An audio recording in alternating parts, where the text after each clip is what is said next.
everybody. We got a little glitch on the computer system today, which, computers are great, Mike, when they work right. And folks, if you are in your car, headed to Grandma's house for Thanksgiving, you have stumbled upon the Hooking Up and Tracking Down show.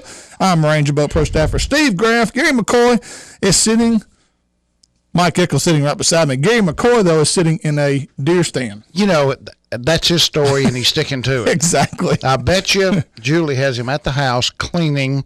A turkey? No. Probably mopping and doing house chores to where they can have a big dinner tomorrow.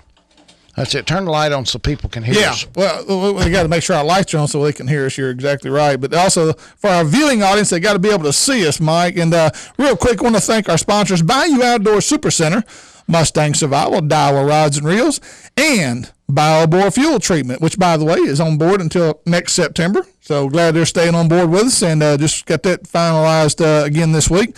And today's show, though, Mike, does that mean we're going to get more bottles of good stuff? Yeah, I hope that's what that means. We're gonna, there's some things, some little glitches we got to iron out. There's some stuff that they want us to make sure we do, and so we got some things. I got to talk to them on Monday.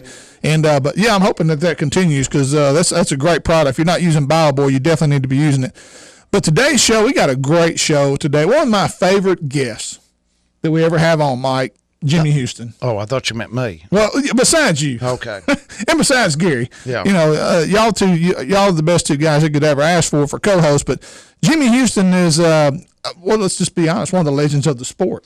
Well, it lining up a radio interview can be tricky. Yeah. Gary knows forever. I'm finding out. Oh, Lord. Some of the people that we line up for interviews that are very, very knowledgeable people, you get them on the radio and they just don't speak well. Right. And so we've had some interviews in the past where you have to drag every word out. But on the other side of the coin, there are some interviews that are going to be incredible that you actually know you can't get in one segment, and Jimmy Houston's one of them. Exactly. And again, being a legend of the sport, we've had Bill Dance and Kevin Van Dam and Jimmy Houston. And when those guys come on the show, the one thing I've always liked about Jimmy and Bill both, Mike, we can call them at the drop of a hat, and I don't care how busy Jimmy is. I don't care how busy Bill Dance is. They will drop what they were doing just to be on the show. And, when you're a legend of the industry and as sought after as they are, they don't have to do that. And today's the day before Thanksgiving. Jimmy's probably got a few things he's got to get done today between now and tomorrow and up there in Oklahoma. So, again, I want to thank Jimmy. Looking forward to that. That's an hour 2. Also today, we've got a duck hunting report. Mike's going to give us a duck hunting report, what's been going on. Mike and I have been following them. But up at Stuttgart, Arkansas, which is the, quote, duck capital of the world, Arkansas duck outfitter guy Kevin Rogers will be coming on today. I'm wondering if I know him. Kevin Rogers. I don't know. He's from that Stuttgart area right there. He probably knows us, but I don't know if we know him. Yeah. Well, everybody knows us. I mean, also today, a guy that very few people know about unless you're in the fishing world and the tournament competitive world like I have been, Mike has been, Albert Collins. He is a Nacogdoches pro, a guy that I've donated more money to in tournaments than Jeff Payton, Eddie Shaw. So, again, looking forward to having Albert on. He is coming off the Ray Scott National Championship victory over at Lake Wheeler, Alabama. So, looking forward to getting Albert on. Great fisherman. We'll learn a few things that Albert does. He's just a great guy and a great fisherman. Congratulations to Albert for a tremendous win for him. It's amazing how many great anglers come from the Sam Rayburn area. I mean, if you grow up, cut your teeth on Toledo Bend and Sam Rayburn, it appears that you can go anywhere in the country and compete. And, that's where David Horton, the late David Horton that fished BASS forever, came from. Tommy Martin, Larry Nixon, now Dickie Newberry, Albert Collins. All from that area. And it just seems like when you learn down there on Rayburn and Toledo, you learn something that you can take anywhere. Right, and you're exactly right. And I have had a chance to talk to Larry Nixon, some of those guys, the old Hemp Hill gang, as we've alluded to on the show several times. And those guys have all told me the same thing, that if you can fish on Toledo Bend and Sam Rayburn, there's pretty much you can apply those same techniques on a lot of other bodies of water all across the country because they are so diverse. Structure is so diverse there, whether you got timber, ridges, grass, gravel, riprap, whatever you want to fish, they got it on those two bodies of water. And if you can guide on those two bodies of water, they say you can become a great pro fisherman. Those of you that we just found out, we had commercials running at the top of the show over what me and Mike. Again, you're at the Hooking Up and Tracking Down show. I'm Ranger Buck Pro Staffer Steve Graff, and we are. I think we're on the ground with our feet running. Is that right, Steve? We're good to go? Okay, so we're back to normal here. Again, Gary McCoy is out today. No, the show may be up and running, but we ain't back to normal. That's exactly right. Gary McCoy is out today. He's sitting in a deer stand this morning, and hopefully he's going to bag him a big buck. If he does, Gary, make sure you call in. He may be listening, Mike. I don't know if you have this on your phone. Radio Pup. Folks, I'm telling you, if you my dog stepped on my phone one time. Is that the same thing? No, it's not the same thing. Okay. And it's not for your puppy either. This is a radio app for you to listen to our show, Hooking Up and Tracking Down. I use it all the time. I use it up in Oklahoma when you and Gary called me to give a tournament report last year when I was in Oklahoma or wherever I've been in Alabama. I just set this on the deck of my boat and turn on Radio Pup and find the show on Shreveport, KWKH, and bam, there it is. And it's just crystal clear. If you got cell reception, you can listen to HUTD, Hooking Up and Tracking Down, each and every week on your cell phone. And I highly encourage you. And it's a free app. It's called Radio Pup. It's a free app. Check it out. Download it to your apps and on your phone, and you'll be glad you did. Again, it's just a great app to have anyway. So also in hour 2, again, Rod Haydale. Kelly Haydale normally comes on, Mike, and gives us some great duck hunting tips. But today, we're going to talk about the rut and the grunt calls, and everything that Haydale Game Calls has to offer. But Rod Haydale's going to call in today. You know, and I really kind of wish that Rod was going to do. I know we need to, diversify and all that mess. Right. But I kind of wish that Rod would do some duck hunting stuff too, because a duck call and duck hunting and blowing a duck call is just like playing a guitar or something. You take the same instrument. Right. But not everybody blows the same way. That's exactly right. Yeah. Not everybody has the same ideas and the same techniques. Right. Because as much as I like to learn about duck hunting and duck calling, I like to hear it from different people. Yeah. And I guess it's kind of like a recipe, so to speak. Everybody's got their own method and techniques for calling in ducks. So, and Rod is no stranger to duck calling. Don't get me wrong, but he seems to be the deer hunting expert of the Haydale family, according to Kelly. So I'm gonna stop. I want you to look at this. Whoa! That is a deer. I'm gonna hold up the microphone. Y'all see it? Yeah. Can y'all see that? If you can't, I'm sorry. And this was in the last couple of days. Yeah, Barry Lewis, this goober friend of mine, is he calling you now? Right now, he knows exactly that I'm on. Who doesn't know we're on the air right now, Mike? Hold on just a second. Okay. Barry Lewis, I am on the radio. Don't call me right now, okay? Okay, I'll call you back later. I just announced that nationally that you're a goober. Only on Hooking Up and Tracking Down do we accept our phone calls. Anyway, that was a 15-year-old girl that killed that deer in the last couple of days. 15 years old. 15. Lives up. That's a deer of a lifetime, Mike. That is a 2 lifetimes record. She lives up around Gould, Arkansas, because Ernie Bradshaw, a very dear friend of mine, and Joey Hoods and Wayne Thomas and Dwayne, all of us used to hunt together. We leased this place up out of Gould, Arkansas, close to the Mississippi River. This little old girl goes to church with him in his Sunday school class, and she killed that deer just in the last couple of days. And it was a giant. And where was it killed? Gould, Arkansas. Gould, Gould. Where's that located? It's central, north, east? It's close to the Mississippi River, north of Lake Village, south of Stuttgart. So in those Mississippi, that's probably just it's a river deer. One of those river bottom deer over there, which grow like our red river deer here, ginormous racks. Yeah, folks, you need to see it. We'll have that posted on our Facebook page. I'll get Mike to forward that to me, and we'll get it posted. Can you forward that to me? Or maybe I can use your phone and forward it to myself. Somebody could probably do it. If I had a pencil and paper, I'd come closer to get to drawing it and mailing it to you. You're like my wife. Yeah. Okay. Well, I like your wife. I met her. Yeah. Well, yeah. She's nice. She's a nice person. Yeah. For 33 years, we've been doing okay. Okay. Now, also in the last segment, best times to hunt and fish. We'll make sure we give you that, and also be thinking about this, Mike, because best way to utilize leftover turkey. You always got leftover turkey. Be thinking about some of the best ways you want to utilize it. When are we going to do that? The last segment. Okay. So you got plenty of time to think about it. And but right now in this first segment, again, I want to let's do a reread on our sponsors for this segment: Bayou Outdoor Super Center, Mustang Survival, Daiwa Rods and Reels, and BioBore Fuel Treatment. Real quick, Mike. Turkey. There's so many ways you can fry it, you can bake it, you can smoke it. What you have a favorite? Is there a certain one a favorite for you? I like it when you pull open the lid on that little pack and it comes out in those slices and goes on a sandwich. I ate that for breakfast every morning. That's what I ate, a handful of turkey every morning. In all honesty, I probably prefer, and I don't do it, I don't fry my own turkeys. Right. I do. And the people that do, but I would probably have to say that because I'm a spice guy.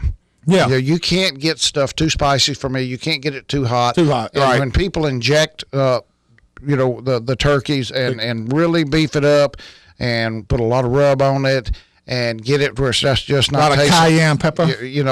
Not tasting like the nice healthy stuff that it's supposed to be. Right. That's when I like it. That's when it's good. Yeah. So I would say a very, very heavily seasoned fried turkey would be my favorite. And I would agree with you. Of course, it's a lot. They say it's a lot of work to really bake a turkey if you do it right. You got to baste it, take it out of the oven. Baste it over and over. I don't know, 5 or 6 times over 5 or 6 hour period that are longer. I've never done the baked turkey thing. My wife bakes turkeys all the time. Really? 2 or 3 times a year, and I can assure you she doesn't go to any trouble. Oh, well, it's just put that sucker in there. No, you just throw some stuff on it, whatever falls out of the cabinet. Yeah. Now, does she inject? No. No injectors? No, she can't be around sharp objects. Okay, with needles. No, no. Okay. No, wait, just a basic, bake it and then. Yeah. Well, some people, they have a tendency to dry out if you overcook one. Now, right. I like a good smoked turkey too.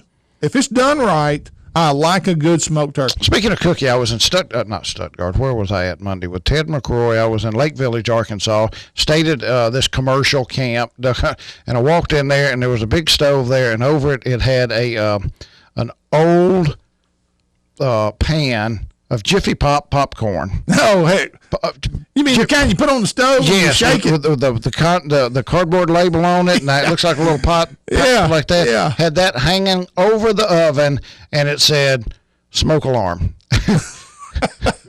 So if this goes off, you got your stove's too hot. Oh my gosh, that was funny. Hey, we got our board up over here. We're gonna talk to him. He never gets to talk, Mike. Today he actually has a mic. With us, that may be his choice. Well, it may be. But boys. Stinkbait over there running the board for us, and Stinkbait, tell us some of your Thanksgiving traditions. What do you do? What do you get ready to make before you get into that? Where are you from? Roswell, New Mexico. Okay. So it's probably going to be something a little goofy. Go ahead. Tamales. Tamales. Oh, yeah. Really? Tamales, and then for Christmas, it's pozole. Pozole. Which is a hominy stew. Mexican Hey, hominy stew. Last time I ate hominy was I was 4. I think last time I had hominy. That's big stuff out there. Really? Oh, my So gosh. tamales for Thanksgiving. Well, anytime from the start of Thanksgiving through Christmas, tamales and pozole are pretty much your traditional. Now, is there a reason for that? Is that an awesome. Indian thing? Is that a... No, it's more of a Hispanic, Mexican. It's just a Mexican huge thing. Mexican food dish that just rocks. I don't know why I said Indian. We've got them. We've got Mescalero Apaches. We've got all of the Taos Pueblos. We've got all kinds of Indians in New Mexico. Yeah. But that's so tamales. That's and that's what you're going to have. Okay. Are you going home? No, my wife is not from New Mexico, so we're having a traditional McCurry turkey and ham. But where do your tamales come from? Zawali. No. When you That's were where all home, tamales come from. did you make them? Did your family make them? No, we would go buy them. Okay. We would go buy them. There would be all kinds of... There's probably several manufacturers. If that's that big a deal, it's probably... it's a huge deal. Yeah. They've got factories out there. Okay. Right. White cornmeal, yellow cornmeal. Yellow. Great. That's good. That's good. a tamale. That's it. My in-laws made them out of white tamale, white cornbread, and very good, but not. I prefer the yellow. Mm-hmm. Yeah. Okay. And all your Mexican dishes in New Mexico come with eggs over easy on them. If you order enchiladas, they're going to come with eggs over easy. Really? Absolutely, with green chili on them, green or red, verde. For lunch. For lunch, dinner, or supper. Absolutely. That sounds like a great Tums meal. Runny eggs. over hot tamale. Have the Tom's handy, baby, is all I can say. And I would eat it. I mean, I would eat that. Oh, darn right, I'd eat that. Heck yeah. But you've never made hot tamales. I haven't, no. The only I can make cereal. Yeah. I can make coffee.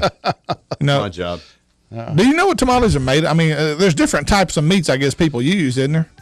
Pork. Yeah, I'm sure. It's mostly pork. That's what, pork. Yeah. Well, Phyllis Spears makes a squirrel. Squirrel. No, those are enchiladas. No. Squirrel enchiladas. No, squirrel tamales. Oh, she makes squirrel tamales too? Yes. Really? Oh, because she called it a labor of love because how long it takes to that's make right. I remember hot that. tamales. Yeah, you're right. You're right. You're exactly right. Cranberry sauce or jelly, guys? In the can. In the can. I'm like you. I like the can too. I don't know that I've ever eaten the really lumpy berry stuff. Pecan pie or sweet potato pie? Pecan. Sweet potato with marshmallows on it. I'll eat either one. Whipped cream. It don't matter to me. I like the pecan, but I'll eat either one of them suckers. So, but anyhow, well, folks, that's going to wrap up our first segment. Again, Gary McCoy is sitting on the deer stand, and Gary, if you pull the trigger, make sure you call us. Hit or miss, you got to call in. So let us know what's going on. And but we're coming back. We've got some news, notes, and nuggets that we're going to pass along here, and maybe might give us a little duck hunting report when we return with more hooking up and tracking down 1130 The Tiger. And there's some common people that Toledo Fiberglass specializes in fiberglass restoration, offering fiberglass repair on all major brands of ski and bass boats. Al Drew and his staff will get you back on the water where you belong. Everything from metal flake scratches to recarpeting, Toledo Fiberglass can fix it. It's also home of the Gorilla Hull and the headquarters of the Minn Kota Talon Shallow Water Anchor System. So the next time you need fiberglass repairs or restoration, go see Toledo Fiberglass just off the Texas Highway or call 800-554-5452. The Nashville Sheriff's Office and Sheriff Victor Jones encourage all citizens to remember to be safe, buckle up, and remember, no texting.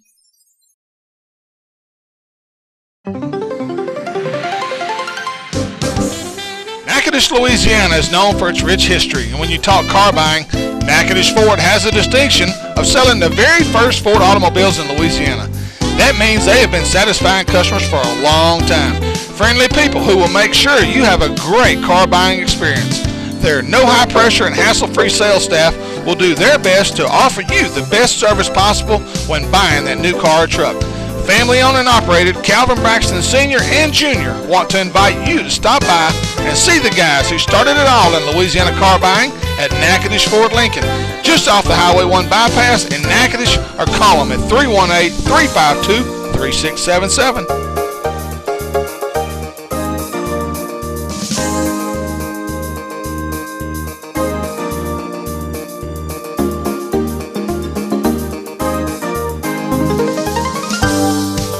Troy Umbehagen. We at Natchitoches Nursing and Rehabilitation proudly support and watch TV17's local programming. Welcome back to Hooking Up and Tracking Down on 1130 The Tiger. This segment presented by Nichols Department Stores, Toledo Fiberglass, Lazy Man Stands, and J&J Exterminating. Got pests? Call J&J. Here are the guys who got a lot in common with the Chippendales. All three look just as good in the dark. Gary McCoy, Steve Graff, and Mike Eccles. I don't care how many times I hear that. It's still funny, Mike. That depends. That depends on whether you're looking or in or out. I'm telling you, Mike, tell us about Natchitoches Power Sports. It's that time of year. Time to head to Natchitoches Power Sports and check out the latest and the greatest in ATVs. Now carrying the Arctic Cat, Honda, and the newest sport utility from Yamaha, the Viking. So make the short drive to Natchitoches and let Leighton Palmer show you the ATV that's right for you. That's Natchitoches Power Sports, located on beautiful Cane River at 367 South Drive in Natchitoches, 367 South Drive in Natchitoches. For more information, get on the computer and go to natchitochespowersports.com. That's easy enough. natchitochespowersports.com. That's pretty simple. You know, a lot of these websites are so complicated with their name. I don't know how people find some of this stuff, but anyway, good job, Mike. And Leighton Palmer and the gang over there. Now, Mike, this is some information that you might want. I don't know if I may have you copy on the last page there, matter of fact, that I just gave you.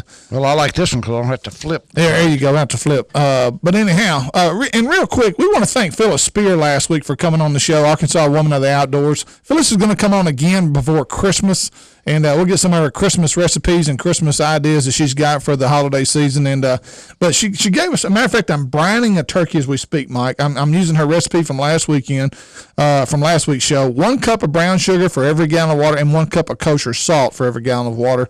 And took 2 cups, 2 of each of those to get the turkey completely immersed. That I was the little cooler I got it in. So I'm anxious to see how that fries and how it tastes whenever I get it all lathered up and all cayenne peppered up and get ready to drop that sucker in that water. I'm looking forward to seeing how that tastes. So I'm anxious to have somebody that's done it, that's never done it before, right, and say, yes, I can tell the difference, or no, I can't. Yeah. But she said that was a brining is the, it's up and coming. It's not up and coming. People been been packing stuff in salt since they discovered salt. Right. That's how they used to keep meat. Right. But all of a sudden it's become the thing to do. Right. The end thing. Does it really make a difference? She said you can do all meats, any kind of meat. Right. And fish. Right. And see, I didn't know about the fish part. So, I didn't realize the fish part. So, but yeah, I'm looking forward to seeing how this turkey comes out.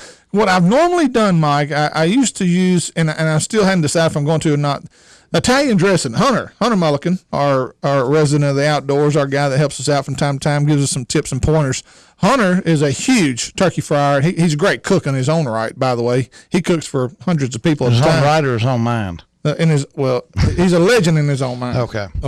But anyhow, Hunter always tell me, use Italian dressing. You strain the seeds off of it. They don't go through the injector needle very good. I can tell you that. That don't work.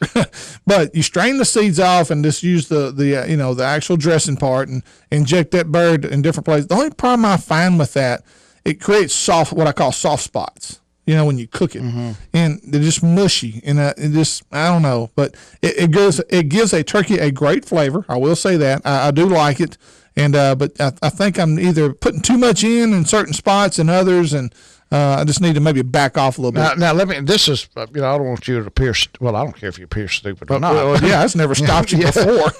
When you inject a turkey, you stick the needle in, you go all the way in. And do you squirt stuff in? Yeah. Or do you squirt it as you're pulling the needle out? That disperses it better. That would probably be the way to do it. And what I normally do is push it in halfway and inject. Yeah. Pull it back a little bit farther and inject again. But what you're talking about is probably the right way to do it. You're creating puddles. Exactly. And that's the reason you're having soft spots. Exactly. If you'll push it in there all the way and start. And work my way out. You want to run out just as you pull it out. God, you're smart. Was you a straight A student in school? One day. Were you just straight in school? Yeah, I made A once.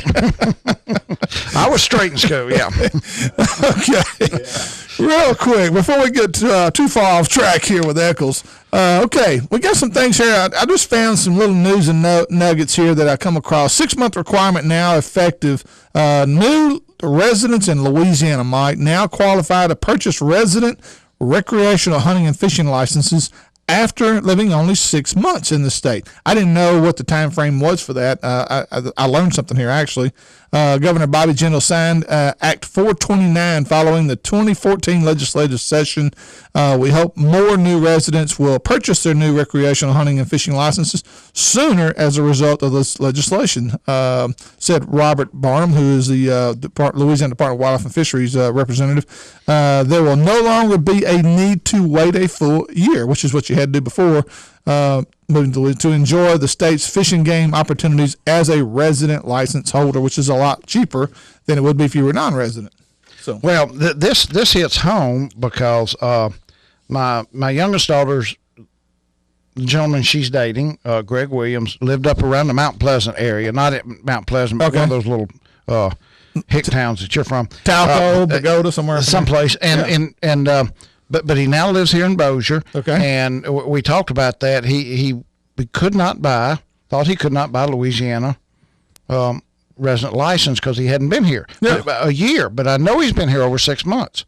And he went ahead and he bought his Texas license where he could go home and hunt. Right. And now, but you can't buy two. He could have bought Louisiana license if this just went into effect, apparently. Yeah. Well, years ago, when I moved to Louisiana, and before I was a full-time resident, I kept my Texas license. Even though I wasn't supposed to, I did it because I wanted to be able to. I did it because I wanted to deer hunt. What's the statutes of limitation on that with Operation Game Thief? Well, I don't know. It's been probably 25 years ago. So I'll still take my $500. But anyway, but you cannot hold a resident license can't be in dual two resident. states. Exactly. That's exactly right. So I had to, once I tried to renew it, and they wouldn't let me renew it again. So anyway, but Mike, we got another one here, and again. A lot of people probably don't think about this next topic here, thanking their landowner. A lot of people don't. Again, we thank all of our sponsors each year with a nice Christmas gift we take to every one of them. We do that every year for all of our sponsors. Well, this is the same thing that apply to a landowner. Last year, sponsors, it was a new car and truck. Now, if you're just coming on board this year, it might be a turkey or something. It's going to be probably a ham. Yeah, but you should have been here last year. A car dealership wouldn't work with us this year, so... But anyhow, Mike, if you are leasing property from a landowner, make sure you thank those people during the holiday season. It's an important time to extend thanks to the landowners who share access to their land. Access to private land is a privilege provided through the generosity of landowners. Say thanks by sharing some of your harvest or a favorite wildlife photo. Take them a backstrap, Mike, or hindquarter. Hindquarter might be backstrap would be a really nice gift. I did better than that. Oh, you did? Last year, the people that we lease our duck hunting property from in Arkansas, we gave them a stainless steel fish cooker. Wow. Yep. Man, that's a pretty good deal. I mean, don't let these clothes fool you, baby. I got money. Yeah. I just dress this way to throw the women off. No, we did. We bought them a $200 or $300 fish cooker. Well, that's to set it down there to camp. Right. And it's exactly what you're talking about. It goes a long way. Oh, no doubt. You're just not going in abusing their property and leaving. Right. It lets them know that you appreciate not only the opportunity but their generosity. Right. And while we're talking about leasing and stuff like that, Mike, when we used to go out to West Texas, Hunter and I would do our quail hunts. We would come on places where, of course, we weren't the only ones that ever hunted these places, but you could see the remnants of hunters before us, shells on the ground, holes on the ground where they clean their birds, and we just never did that. We always picked up our holes. We left the places that article, were never there. A landowner, was written by Polly Dean. Isn't that cook that got in trouble? That's Paula. Oh, I'm sorry, Polly. This is her cousin, I guess. Oh. Polly. Have we got 15, 20 seconds? Or do we need... Ask Stinkbait. Well, he's saying that we own the show, so I'm going to add this to this. I had this article. I printed it, and I went hunting this morning. I didn't go by the house and get it. I got an article where this past week, in the same day, in 2 different states, of course, up north, the Yankees, they don't know how to do anything. Right. 2 individuals died, burnt up in their deer stands. One of them was like an 83-year-old man that they think had a stroke and fell over and turned his heater over. And the other was another guy in the next state, totally unrelated, but the same day, where they don't know what happened to him. Turned his whiskey over or something. I don't know. Wow. Heater caught the deer stand on fire, and they found the remnants of his body. Wow. In the deer stand. Wow. Well, I don't know. Maybe Arkansas duck guy Kevin Rogers can tell us how to make sure we don't get burned up in a duck blind. So, because I know you got heaters in a duck blind, but we'll have Kevin on as soon as we return with more Hooking Up and Tracking Down on 1130 The Tiger. Legendary quality. At Ranger, it's an unparalleled commitment to incredible strength. With the industry's only full-truted transom, we don't rely on the upper deck to support the transom and motor. It's a difference so strong, we sliced off this rear deck to show its independence from the transom. From total performance to your peace of mind. Cut open the whole story at rangerstrong.com. When I go shopping, I want camo, fishing tackle, guns, hunting gear, work clothes. And when I go shopping, I want home decor, gifts, children's and baby clothes. Fortunately, we can both get exactly what we need at the same place, Nichols. All the name brands you can find in the big city without driving to the big city and paying big city prices. Nichols, keeping folks happy since 1914. Don't drive to Shreveport or Alexandria to purchase your hunting and fishing supplies. Cypress Knee Outdoors is Natchitoches hunting and fishing supply headquarters. Top name fishing brands Zoom, Santone, Strike King, and Bandit. Hunting supplies like scent blockers, deer attractants, duck calls, and deer stands. Need ammo? They got it. They also have a great supply of outdoor decor to decorate your camp.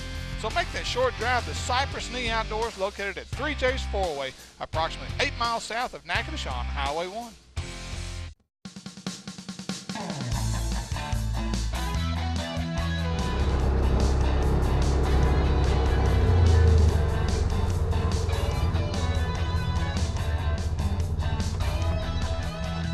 Hello everybody, Ranger Pro Staffer Steve Graff with the Hooking Up and Tracking Down show.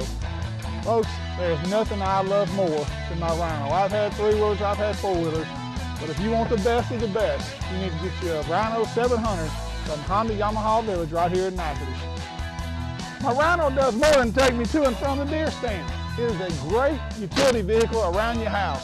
You can use it for all kinds of stuff, including yard work. I've got it loaded down right here. But one of the best features of the Rhino, it's got a dump bed right in the back of it. So go see the guys at Honda Yamaha Village of Natchitoches, Chip, Layton, and the gang over there, and let them show you the new Yamaha 700 series from Honda Yamaha Village right here in Natchitoches. You're hooking up and tracking down on 1130 The Tiger. This segment presented by Toledo Bend Lake Country, commercial power equipment, and Ranger boats, still building legends one at a time. Now back to the three greatest minds in radio who are 3 cards short of a full deck. Steve, Gary, and Mike. And welcome back to Hooking Up and Tracking Down. Ranger Bow Pro Staffer Steve Graff. Gary McCoy is sitting in a deer stand as we speak, or he's sitting at the camp, probably eating lunch before he goes and sits on the stand. But and I got Mike Eccles beside me right here. Mike? They have not had their, that's the day after Thanksgiving, isn't it? Up there at Gary's Deer Camp, they have the deer cooking contest or backstrap oh, that's right. extravaganza or something. Yeah, I think that's for that. Yeah, I think that's, you know, has he ever won? Him? Yeah. He does make a pretty good red beans and rice. I had that on our dove hunt. Yeah. He did a really good job. Of course, he had, now the kicker was. Did you see the package of stuff that it came out of? Well, no, but he did have the best product in it, which was Bellevue sausage. Yeah. Well, so how can you go wrong? Exactly. That's what saved the day for him right there. And but anyways, well, speaking of saving the day, I'm fixing to book a hunt with this guy. Matter of fact, it's already booked. Kevin Rogers with Arkansas Duck Outfitters. We're gonna go up there in January and see if we can knock down a few birds. Kevin, you with us? Yeah, I'm here, man. Kevin Rogers again is with the Arkansas Duck Outfitters. Kevin, we talked real briefly a couple of days ago, just on the phone, and it was the week before duck season, which was last week. Duck season opened this past weekend. You said the geese were really that they've been fogging the geese up there. Yeah, the geese are out of control, man. They're everywhere right now. Now, tell us, what's the primary type of goose that everybody's hunting up there? Mainly it's either snows or specks. Most guys want to kill the specks, and they're kind of hit or miss on when you can hunt them. You know, you can hunt them during duck season, but after that, once it hits the conservation season, then it's only snows. But right now, everybody's after specks. So what is your spec population up there right now, Kevin? This is Mike Eccles. Are y'all loaded up with specs, or did y'all have an early season, a couple of days before the actual season opens, that you can shoot the specs? If they pass through, are you still loaded up?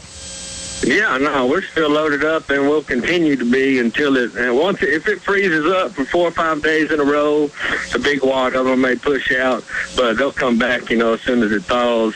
But we started a little early. You could start hunting snows and specks 13th of November, so a lot of guys was out getting their fix in before duck season even started. And they're here, by the masses right now. They'll continue to be here, like I said. Usually around 1st of January or so, you'll kind of hit a little spell there where it freezes up for 4 or 5 days, and they all kind of push on. But they're everywhere right now, and they will be for a while. Water situation in Stuttgart, because in your area where you've got farm and agriculture, you either have too much water or you don't have enough. Where are y'all at right now on rainfall and standing water?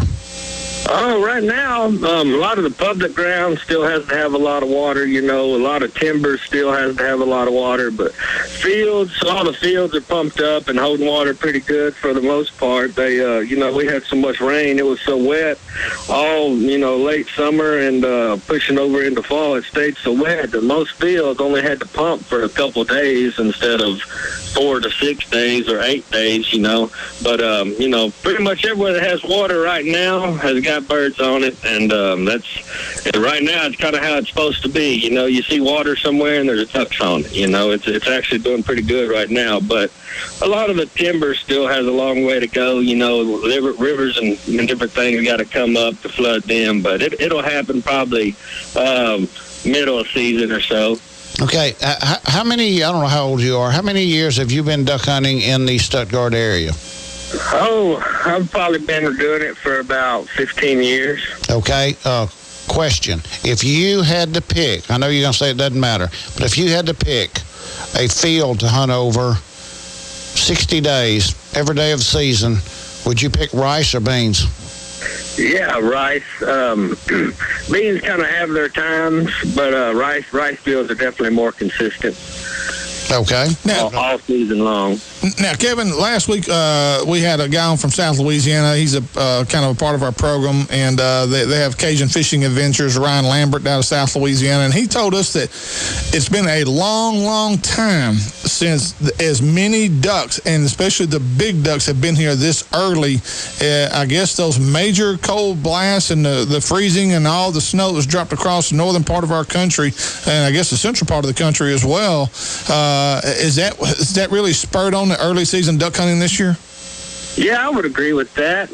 Most times, we got a week of season, and then about a 4 or 5 day break, and our first split. And usually, the first week of season, really, it's only good for the first 3, maybe 4 days of season, and then it's like we just have a quarter of the birds here, and they get shot out pretty quick, But this year, it's been a whole lot more. I'd say at least double. I'd say half the population that usually is here in January is here now. Like I said, it's everywhere you go there's ducks, and it's how it's supposed to be right now. So I would agree with that. I would say all that cold blast did us right. Yeah. Now there's been another thing too in our area, Kevin.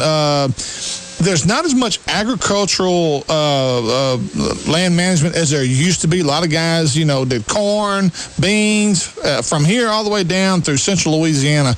A lot of guys farmed. That has totally changed here in this area of the state of Louisiana. In the Stuttgart area, I know rice, of course, is really big up there, and the beans are big. Has anything changed as far as the agricultural landscape that may have hurt some of the duck hunting in that area? No, a lot of guys have gone over to corn over the past 4 or 5 years, but there's still tons and tons of rice fields everywhere you go. I know guys that have had rice in the same fields for 15 to 25 years, and we will continue to do so and still get a good crop out of them. But I'd say a little bit, but on the most part, it hadn't affected anything. There's a lot of guys that have gone over to cornfields where there used to be different things. So you got guys now hunting cornfields that had a pit in them for 15 years, and they're still shooting ducks out of them. They have their times like anything else. But they're not as consistent as a rice field. But right. I know a few guys that have switched over, but it hadn't really affected anything. They're still pretty much rice everywhere you go. Well, I've got a really good friend in Gould. Ernie Bradshaw. He was just retired, but he still works for John Deere tractor sales there, and he also has 4 farms and has spent his whole life there. And he said that ag practices have changed, but you're talking 15 years, and that's about how long I've been hunting up there. Have changed over the years. The way they harvest the rice, and he's explained this to me, but Ernie talks so much that after about 15 minutes you kind of doze off and you lose some of it. That's kind of right. Oh my gosh, But and he's explained it, and I don't remember. They used to harvest it sooner, or they harvested it later. it's improved the agriculture practice, but has been a negative effect on how much stuff was left on the ground. They're probably more efficient for the ducks. Yes, Harvesting. And that's something that's more taken. efficient. A good way of putting it. Yeah, right? yeah. Right. So the agriculture practice has changed, and it wasn't for the better for the duck hunting. Right. But this is something that's taken place over the last 25 or 30 years. Yeah. More efficient. I think you hit it right on the head there with that. New equipment, more technology over the years. Yeah. It's just like anything else. Now we had this identical thing happen last year. I don't know how y'all were affected on the east side of the state, but we had a cold front last year, just as our duck season opened, and this is 2 years in a row that our first ducks have been our mallards. I mean, it's just... Oh, really? Oh, absolutely. There's more mallards being killed the first week of season than normally than you can kill all year, because you normally have to wait a couple of weeks for your mallards to come down. Yeah, but isn't that because of the winter blast? Yes, if you remember, we had the exact same thing happen last year. We had a big cold spell hit just as our duck season opened last year. Huh. Right. I'm not complaining. I love it. Mosquitoes early, and now the past couple of years we've been having ice early. So yeah, you're right about that. We were actually concerned about our shallow water fields freezing in the Texarkana area before opening day of duck season, and it didn't freeze, but it could have, and I don't remember that ever happening. So we need the weather. We need the weather that affects the ducks. Kevin, give us the ideal type of weather situation when the duck hunting is this is when you want to be in the blind. Give us that ideal scenario. Well, it's about like anything else. It depends on where you hunt and how you hunt. If you got nothing but fields that you're hunting, you want it to stay above freezing, and ideal, I would say, would be about what we're having right now. Lows, mid-30s, highs, upper 50s, things like that. That'd be ideal for fields. Me, personally, I like it to stay froze up for, a few weeks or at least a week at a time. It bottlenecks all the ducks down to open water, and you can stand up there and shoot them with your shirt off, if it's froze up. I like it like that because I have the option to hunt big water and deep water and stuff with a current through it and different things like that. But, it depends. I'm sure, you'll get a different opinion from everybody you ask about that. But me personally, I like it. I like it right around that freezing mark, highs maybe a little bit above freezing during the days. The colder the better for me. Right. Now, one thing I'm looking at the long-range weather forecast starting this weekend, Saturday, Sunday, Monday, and Tuesday of next week. We're talking in the 70s, mid-70s again. Does that really hurt the duck hunting? Do they fly less? I mean, just not as active?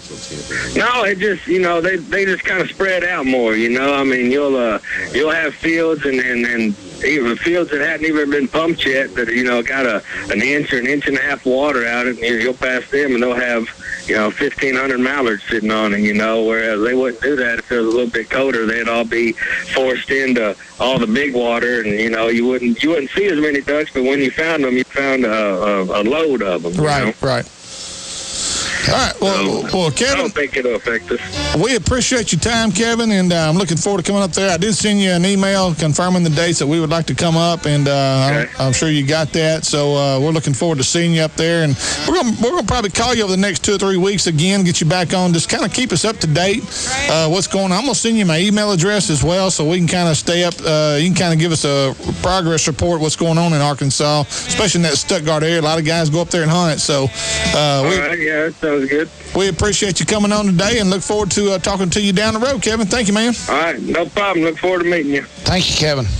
All right, that's Arkansas Duck Outfitters guide Kevin Rogers, and matter of fact, I'll give you a number real quick if you'd like to contact Kevin for a hunt. 501-454-7276. 501-454-7276. We'll have that posted on our Facebook page. I'll try to get something up there as well if you ever want to contact this guy. Seems like a very knowledgeable guy, Mike. First time I really talked at length with him, and he seems like he knows what he's talking about. Why are you waiting to get January? Is he booked up? Or he's booked up, okay. Yeah. And that's just, and that was the time that the Hunter and I, we could all finally get our buddies together that we wanted to go, and it was just a perfect time for us. Okay. So, and he said that sometimes late it's really good. So we're anxious to see how it goes. But anyhow, we're going to take a break. When we come back, we've got the Ray Scott National Championship winner, Albert Collins from Lake Wheeler. He's Nacogdoches Texas Pro. We'll have him on here in just a minute with more Hooking Up and Tracking Down on AM 1130, The Tiger.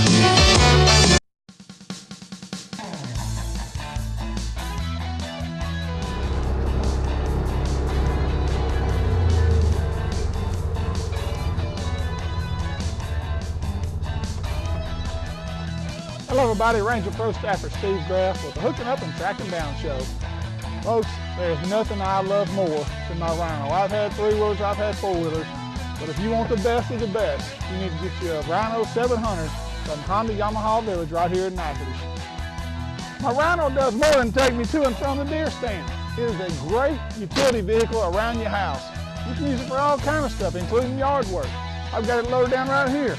But one of the best features of the Rhino, it's got a dump bed right in the back of it.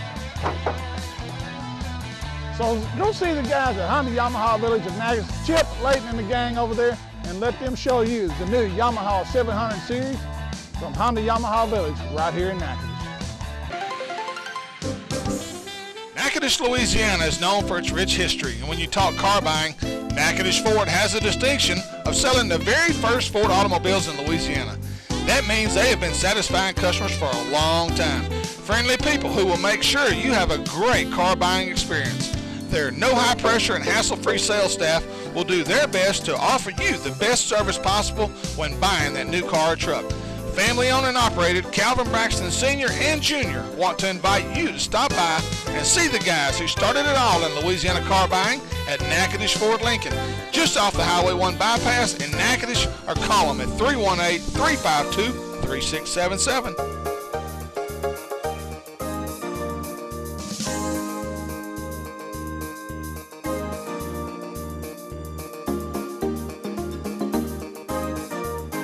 Looking for a place to get away from it all? Look no further than Red River's Midway Marina in St. Maurice. Owners John and Kemp Nelson invite you to stop by for lunch or come in and rent one of several cabins for the weekend. RV hookups and a nice boat ramp that leads to some of the best skiing and fishing on Red River. Fully stocked bait and tackle store with gas pumps on and off the water. So book your next trip online, MidwayMarinaStMaurice.com, or call 318-646-0097. Hooking Up and Tracking Down is on 1130 The Tiger. This segment presented by Santone Lures, Natchitoches Power Sports, Bellevue Meat Processing, and the Red River Waterway. Two-time host of the Bassmaster Classic. Here are the guys who have hunted their entire lives for a place to hide. Steve Graff, Gary McCoy, and Mike Eccles. And welcome back to Hooking Up and Tracking Down. I'm Ranger Boat Pro Staffer Steve Graff, Mike Eccles. Mike, tell us a bit about Bellevue Meat.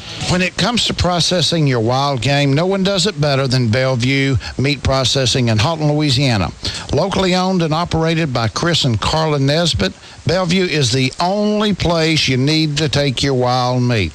They know how much effort goes into your hunting, and they put the same amount of effort into making sure that your wild game is cut, packaged, and prepared properly to your liking. From sausage patties to backstrap, Bellevue Meat Market will package your game so that whenever you're ready for a great meal, it's just as fresh as the day you took it. Bellevue Meat Processing, Halton, Louisiana, no one does it better. And that, you know, the guy we had on a while ago, Kevin from Stuttgart, Arkansas, talked about everybody pursuing the specs, and right. One of the reasons is, you know, they think that's the one you can eat. We used to hunt over there, and we killed tons of snow geese, and people didn't want them. You know, right. They are, they're you know, they need to be shot. It's like a trash fish? They're just like a wild hog now. You know, they're out of control, really. Yeah, right, really. Right. I would take all of them. There's no limit on them, is there? Well, there's a limit, yes. Oh, not during the conservation hunt. Okay. Not during the conservation, but during the regular season, there is.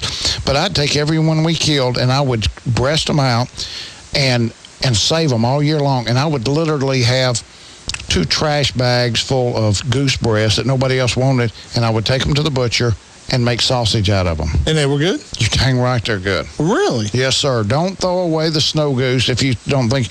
Breast them out, take them and have sausage made out of them. Oh, man, that's a great idea. That's a tip right there. That's a great tip. And by the way, next week, we're going to have the former FLW CEO, Charlie Evans. Charlie Evans is going to come on and talk to us. We're going to talk about the state of bass fishing and tournaments in general and what's going on with it. And Charlie will give us some great insight. Again, this is a man that was involved in Red Man Tour and FLW. He helped start FLW. Just a great and very knowledgeable, very entertaining guest that we'll have on next week. Charlie's a great guy. Well, we got a great guest on right now. We sure do. Albert Collins. Again, I've donated more money to him than I have Jeff Payton, Eddie Shaw. So I might as well, when I write a check out for a term, I might as well put Albert's name on it. So Albert, you with us? I'm with you. Yeah, and Albert, he just confirmed that, yeah, Graf does donate to me quite often. So, Albert, congratulations, man, on the Ray Scott National Championship victory over there at Lake Wheeler, Alabama.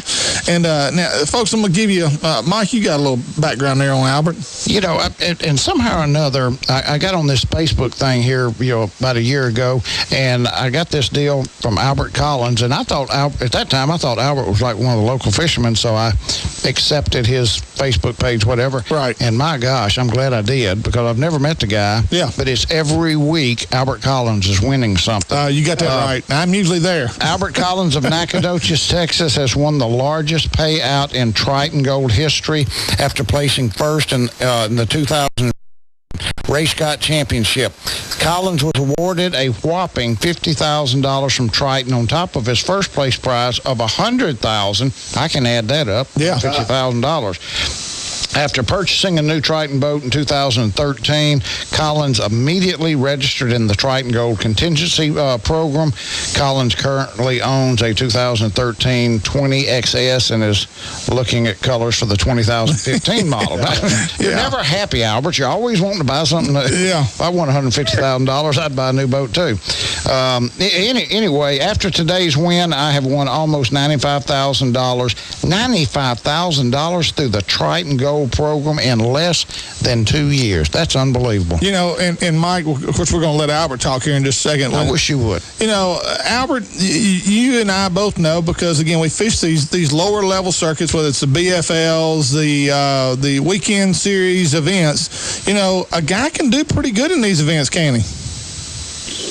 Yeah, there's a lot of money to be won locally in our area. A lot of tournaments going on all the time. It's probably just about as tough to win here as it is on the road, but there's still a lot of money locally to be won. Now, Albert, you basically were raised and cut your teeth over there. I think you told me before at Sam Rayburn how you told me how you grew up on the north end of the lake up there and was on the water a lot. Is that kind of, you know, is there a certain technique that because you haven't just done well at Rayburn or Toledo, but you've done well all over the country now. And matter of fact, I think you were right on my heels up there in Oklahoma last year. And you seem to, no matter where we go, you're one of the guys to beat. Is there something you do that sets you apart? You know, as far as what I do, probably not. I go at it 100%. You know, I'm wholehearted and I stay open-minded. If I go to a lake I know nothing about, I do everything I can to learn everything that I can possibly soak in about that lake while I'm on it. I don't do a whole lot of reading off the internet and stuff like that. You know, a lot of people they'll go on the guide reports and this and that. I find for me it works better to go hands-on. You know, once you get there and you see how the lake lays, you try to fish it to your strengths. And that's basically how I go about it. It's sometimes it works, sometimes it don't, but it's turned out pretty good for me over the past 2 or 3 years. So, okay, what is Albert Collins' strength? I like offshore. I like fishing drop-offs. Whether it be a channel swing or a ledge drop or the drop on the point, if I can find a drop-off that's got some wood or some rock or something, you know, something to define that point a little bit different from every other point in the same mile or 2 mile area, then that's a point that sooner or later is going to have fish on it. And I will just try to figure out where at on that point or where on that ledge or which creek bend has got the fish. But somewhere on that area, there's going to be fish. You can just figure them out, figure out how to make a bite. Okay, Albert, if somebody was going to go to Sam Rayburn first, or then Toledo Bend, this week within the next 7 days with the weather the way it is, the way it's going to be, warming up. That's right. Where would Albert Collins suggest somebody go fish? I don't mean what in the lake, but and what bait, what technique right now for the next 7 days should somebody use first on Rayburn, then on Toledo? I would, if the wind allowed it, I would go fish offshore, Maine, like say for example, mid-lake area there, you've got the Black Forest area, you've got Caney Flats, and you've got these long ridges and stuff in the beach, and then down around Farmers and stuff. I would get on those main lake flats and find those points that have the steeper drops, the areas where you might have a point here that's a half a mile long, or a ridge that's a half a mile long. Somewhere up down that thing, there's going to be a steeper section of it that's got a better drop.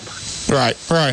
I would concentrate on those main lake drops like that out in Main Lake with either a Texas rig worm or a jig or a deep diving crankbait. Because as the weather starts to warm up and we get close to that January, February time, those are going to be their staging spots, getting ready to pull up, right, Albert? Right. Well, they like the winter where they can get off, deep and back up to some reasonably shallow water fairly quick without having to cover a whole lot of distance. Right. Burn a lot of energy. They go up and down more, and that's why I like steeper drop areas. Okay. What about Toledo Bend? It's basically the same thing. It's offshore, deep bridges, deep points, channel swings, providing the wind will allow. If the wind don't allow it, it goes back to the creeks. Right. Okay, Albert, your opinion as a tournament angler, the umbrella rig, yes or no in tournaments? No. Your opinion. If you were a tournament director, I'm not going to say that you agree with who you're fishing with now, or you disagree. I'm not going to put you in that position. If Albert Collins was fixing to become a tournament director, would you allow it or would you not allow it? I would. You would? I would. Okay. I would. So, I mean, for the simple reason, if it's allowed, yes, it does catch fish.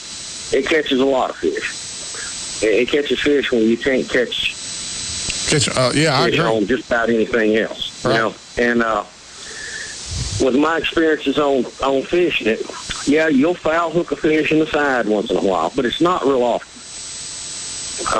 Most of the fish that I've caught, that's the Wheeler tournament. I want it to exclusively on hay rig. Oh, really? And yes, and all of the fish that I boated, I think I weighed in 5 fish every day for 4 days straight. It goes probably in the neighborhood of 6 to 10 times per day. Wow. And out of all of that, I think I might have put 2 or 3 fish in the boat that I had a foul hooked in the tail or in the side. Right. Everything else was strictly in the mouth. Right. So you actually won that tournament on the A-rig, and that was your number one technique and method that you used at Wheeler. I picked it up tournament morning, and 4 days later, I laid it down. That's all I ever threw. Did you have to have shoulder surgery when you got back? Well, it's bothering me. I guarantee you throw that thing all day, you'll have some problems. Oh, my gosh. But, Albert, congratulations. We're at the top of the hour here, and just want to give you some great exposure. Again, well-earned. Again, Albert Collins from Nacogdoches, Texas. Fish Against the Hour. Great guy. A lot of guys like him. Everybody knows him, and does extremely well, and we're proud of you, Albert. He represented this area in Arklatex extremely well. Always glad to see somebody bring a championship back home to our neck of the woods, and again, well-deserved, and congratulations. Appreciate it. Thank y'all. Thank you, Albert. All right, Albert Collins. Again, just one of the better guys on our tour that we fish against, Mike. And there's the Dickie Newberrys of the world and Stephen Johnsons of the world, and Albert's in that same company, and Harold Allen, and he's in that same company with guys like that. Just a good person. So always glad to see successful people, good people be successful. So all right, well, hey, This next gentleman will need no introduction, I'll promise you. And when we come back to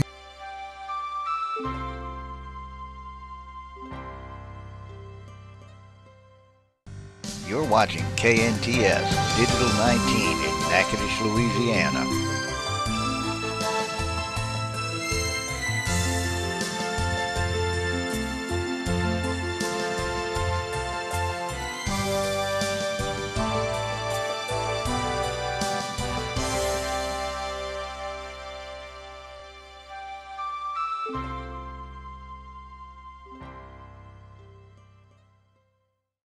Too hot in the summer, too cold in the winter, and your heating and air conditioning system is burning holes in your paycheck?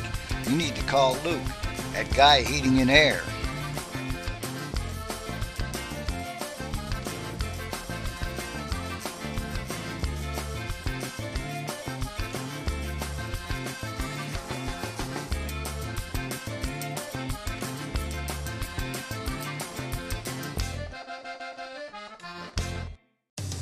Legendary quality. At Ranger, it's an unparalleled commitment to incredible strength. With the industry's only pull-truted transom, we don't rely on the upper deck to support the transom and motor. It's a difference so strong, we sliced off this rear deck to show its independence from the transom. From total performance to your peace of mind. Cut open the whole story at rangerstrong.com. Toledo Fiberglass specializes in fiberglass restoration, offering fiberglass repair on all major brands of ski and bass boats. Al Drew and his staff will get you back on the water where you belong. Everything from metal flake scratches to recarpeting, Toledo Fiberglass can fix it. It's also home of the Gorilla Hull and the headquarters of the Minn Kota Talon Shallow Water Anchor System.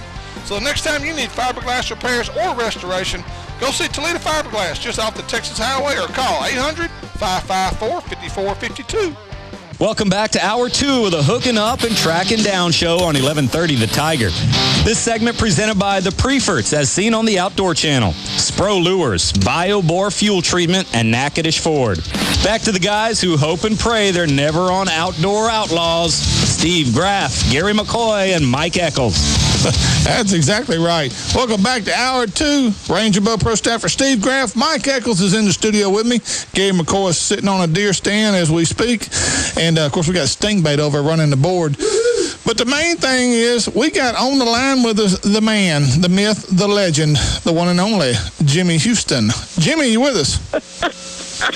Outlaws of the outdoors. What is that?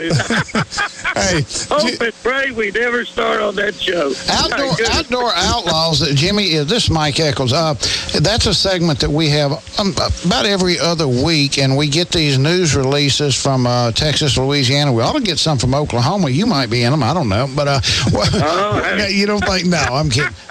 Where people have been arrested for doing stupid stuff out hunting and fishing. Outdoor Outlaws, and we actually have the music from what's that? The Pow Chicka Pow Pow. What's the music we play?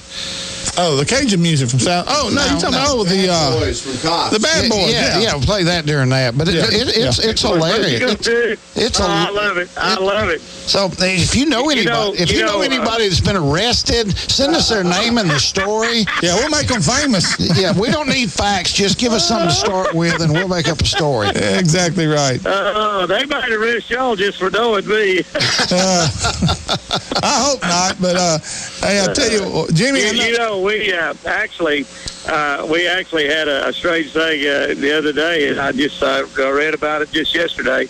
Over where my house is on Lake Tenkiller. Of course, we live here in southern Oklahoma now on a ranch, but where my house is on Lake Tenkiller, we have the Cookson Refuge over there. They have elk in that refuge, and you have to be really, really lucky to draw an elk tag, but you can you can draw a permit to deer hunt in there, which I've hunted in there many, many times over the years. But last week, somebody shot an elk, and they called the game ranger. They were in there deer hunting, and they said, "We think we have shot an elk. We're not sure."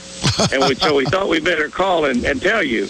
And the game ranger came, and it was like a 6x6, royal elk. There's huge horns, 350 or 380 score elk. And we think we have shot an elk, they said. And And they asked them if they shot it accidentally, and they said, well, we thought it was a deer. But that cost them, they didn't get to keep their elk, and it cost them $3,500. And that was for being honest. So that's one of those stupid things you do. If you shoot a 380 score elk and you think it's a deer, I don't know about that. Average whitetail buck is probably about 150, 160 pounds, something like that. And the average bull elk they start about 600-700 pounds. 800 pounds. Yeah, something. That and the horns. You can't come through the front door. Something should have told them that's probably not a deer. Yeah, exactly. Yeah, I'm not sure they find them 3,500 for killing an elk illegally, or just for being stupid. Hey, stupid is stupid does, as they say. Yeah, that's right. Yeah, $3,500 fine for being stupid. Maybe that was it. A few weeks ago, about a year ago, we covered a story about a guy wearing a ghillie suit. Probably one of the funniest stories we've ever had on our show. And it's really not funny. It is funny, but it's not. The guy was actually killed trying to interpret. Trying to incite. A sighting of Bigfoot. He was up in Montana. Right. And he was running back and forth across the road in a ghillie suit, and he got run over by a 15-year-old girl and killed him. Yeah. And good man. Yeah. Did she hit him on purpose because she thought it was Bigfoot? No, I think it was just an accident. But now this child has to live with this for the rest of her life. But how stupid you got to be to dress in a ghillie suit? That's pretty bad. But I think what really got there's been a lot of people though do the fake Bigfoot thing. You're right, and I would not want to be in a fake Bigfoot suit running around the woods in Louisiana right now. I think what got her was when she stopped. That's what I thought she was going to say. The hunter shot him. No, she stopped the car after she hit him, and then she got a knife out and gutted him, and put him on the hood of the car. That's what got her in trouble. Yeah. Oh, that's bad. How did I know that was coming? Yeah. How is your hunting going, Jimmy? How's hunting up in Oklahoma right now? Or where have you been? It's good right now. The deer are in full rut, and they're chasing, and it's really, really good. My guy on my ranch showed me a picture of just a really beautiful 10-70. He had one brow tine broken off, and that one broken brow tine might end up saving that deer's life for another year. I don't know, because he was a dandy. But they're chasing does real good right now. I actually just bow hunted and gun hunted 2 days each in Missouri last week. And when it was all that 5 and 6 and 7 degree weather up there, I think the warmest we had all week was 22 degrees. And we killed a really nice 8-point buck out there, a big one, and killed a doe that weighed about 175 pounds. It's really on that Missouri-Iowa border, some really, really big deer. And, I was up there hunting with some of my buddies from Monroe, Louisiana. And I think just about half the state of Louisiana was up there for the opening of Missouri's gun season on the 15th. Oh, really? They're probably all back in Missouri by now, but there was a lot of them up there. It's unbelievable how many people that I can name that now hunt Kansas, Illinois, or Ohio, from right here in Shreveport. Yeah. It's a big deer, and Steve and Mike, it's a situation of you probably caught what I said, 175-pound doe, and it takes a really, really nice buck here in southern Oklahoma to weigh 200 pounds. It takes the same thing down there in Louisiana. You just don't hardly see a 200-pound. And, in that bow hunt, 2 different days there, I saw bucks that weighed in excess of 200 pounds on the hoof, and they were eating nice big horns and everything, too. But, those deer up there, they live on soybeans and corn and wheat, the very best stuff they can eat all of their life since they were born. And so they get really, really big. And then that's the deal. And I know coonesses. I've been around them all my life, and they don't mind shooting does, but they would a lot rather shoot a 170-pound doe than a 70-pound doe. Exactly. And if they have to go to Missouri or Kansas to do it, they're fixing to do it. Right. Was that a coonass that killed that elk up there? It could have been. I don't know. It could have been. I don't know. Jimmy, there's some people in Louisiana got the land leased right at that Jones Ranch over here. and my granddaughter and was out. My daughter and granddaughter was out shooting some skunks and stuff last night, and they heard a lot of shooting over there on the ranch, and they said they must have been shooting hogs. Sounded like they shooting a high-powered rifle, and I said, maybe they're from Louisiana. They could shoot whatever they do. I said, they might have been deer hunting. I don't know. Well, Jimmy, let's change gears. Let's change gears a little bit here. You know, from deer hunting. From deer hunting, let's go to bird hunting now. I know you're a big quail hunter. I love to hunt quail, and it's just kind of where it's so hard to find quality places to hunt, Jimmy. What's going on in Oklahoma with quail hunting today? I mean, what's the state of quail hunting in Oklahoma? We do have a lot of birds this year. We had a year about 5 years ago where I think we had as many birds as we had when I was a kid. And then all of a sudden, again, next year it was bad, just like it has been.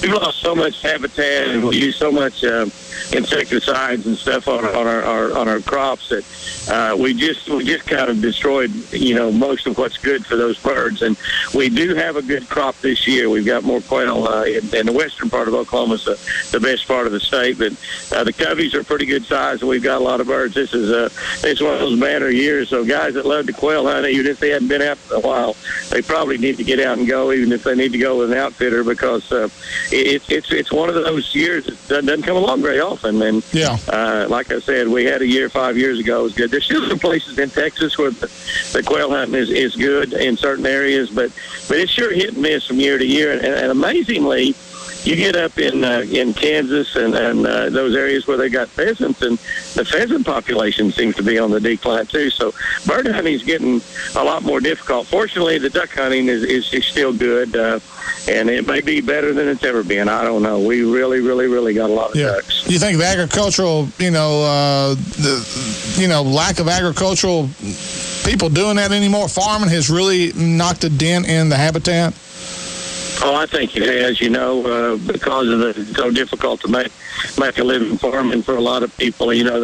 The ditches they farm up where the people are driving on the county roads, and they just don't leave near the stuff out there that they used to do. One of the things that is happening, the buddy of mine from Louisiana that we were dealing with up there had about 800 or 900 acres leased, and the leases are expensive nowadays, $20, $25 an acre, that a lot of the guys are getting the farmers to leave strips of soybeans and strips of corn and stuff like that for the deer. I mean, it makes their deer hunting better, and they're getting so much money out of the land on hunting leases that they're able to do that, and that in itself is helping the bird hunting, and also and the turkeys when you leave that. So when they have, I noticed that one of the places I bow hunted, and then it snowed that night. The next day was opening day of gun season, and the deer that would come out in the soybean field where we were eating the soybeans all off of the ground. Now, the next day it had 2 or 3 inches of snow on it, and they were eating the soybeans off the stalks in the areas where the farmer had left a few strips, to appease the guy that had the land rented, at least for hunting. So that really makes a difference, and obviously that can make a huge difference from a standpoint of when you have the really big snows, several inches on the ground. If they can get to that corn and get to those soybeans, that normally all that stuff's buried under where they've harvested, buried under the snow, and now they have stalks. They can just eat it right off the stalks. So we do that on our ranch. We just plant stuff like that and don't harvest. We just leave it for the animals. Right. Jimmy, can you hang with us for one more segment? Sure. I got one question I want to ask you on the bass fishing side. I would like to get your opinion on this. And, folks, we're going to take a quick break and pay some sponsors real quick and pay a few bills. So we'll be right back with more Hooking Up and Tracking Down on 1130 The Tiger. Hello, I'm Troy Umbehagen. We at Nackers Nursing and Rehabilitation proudly support and watch TV17's local programming. Some things just stay the same, but not Toledo Town and Tackle. Still the best selection of tackle on the bin. Zoom Dive with Gene LaRue and Santone. Now double the size of the original store, you have twice as much to choose from. With a new deli serving the best hamburgers, pizza, and soft drinks, you'll find something that's sure to fill your belly. They also have a great selection of tees and polo-style shirts. So stop in and treat yourself to the best tackle box on the bin. Toledo Town and Tackle on beautiful Toledo Bend Lake. Looking for a place to get away from it all? Look no further than Red River's Midway Marina in St. Maurice. Owners John and Kemp Nelson invite you to stop by for lunch or come in and rent one of several cabins for the weekend. RV hookups and a nice boat ramp that leads to some of the best skiing and fishing on Red River. Fully stocked bait and tackle store with gas pumps on and off the water. So book your next trip online, midwaymarinastmaurice.com, or call 318-646-0097. Hooking up and tracking down is on 1130 The Tiger, and this segment is presented by Cypress Knee Outdoors, Mr. Twister, and Vicious Fishing Line. Get vicious with the fishes. Back to the guys who need an enema at least once a month to flush out all the bull. Gary, Steve, and Mike. That's another one, Mike. I don't care how many times you hear that. It's just funny. Depending on which end, whether you're receiving or giving. Oh, me. Speaking of bull, we got Jimmy Houston on the line. Jimmy. Hey, man, thanks. I hope y'all are not paying that announcer. Hey, you know. Could have used Friday lunch or something to show up every now and then. There's a lot of things going on right now in the world of bass fishing, and I've got wind of a rumor, and I'm hoping and praying that it's not true. Somebody has told me that FLW has made a decision, and you probably know where I'm headed with this. They're going to eliminate the co-anglers, and it's going to take the same route that BASS has taken with the marshals. And do you know if that is fact or fiction on FLW? Yeah, I think see, that's pretty much true. They've been talking about that for quite a while. They've with a lot of us fishermen about it, and a lot of the guys, of course, the fishermen, the pros really like that because they want to be able to catch every fish that's caught in that boat, and I can understand that. What's your personal opinion? What's your personal opinion? Well, this will be the last year, I think, for the co-anglers in FLW. But my personal opinion is I would like to see those co-anglers in there. I think it was a mistake that Bass made. I think it's a mistake that FLW made. And one of the reasons that I believe that is that, if you look at the top level of bass fishing, I just had a 2-hour meeting with a guy that was talking about putting something together for the pro fishermen. And I told him, I said, keep in mind, BASS has 100 people in the Bass Elite, and FLW has I guess this next year will be 160. So there's really only 260 that you really, really, really are talking about. And so when you're talking about hundreds of thousands of other tournament fishermen, right? And these are the guys that I believe are the most important people out there. Not me, not a Larry Nixon, not a Jay Ellis, not these people. I think that those other hundreds of thousands are the people that are important, not us. And I think that I think it's a bad move. I think that those guys ought to be allowed to be in the tournaments. I think the co-angler concept is great. It does allow us as a pro to dominate the front of the boat. I always try to really make sure that my partners catch a limit. I mean, I'm really cognizant of that. I'm probably one of the few guys that really is. But and I understand those guys that, and there's several of them that think they've made a mistake if their co-angler catches the fish.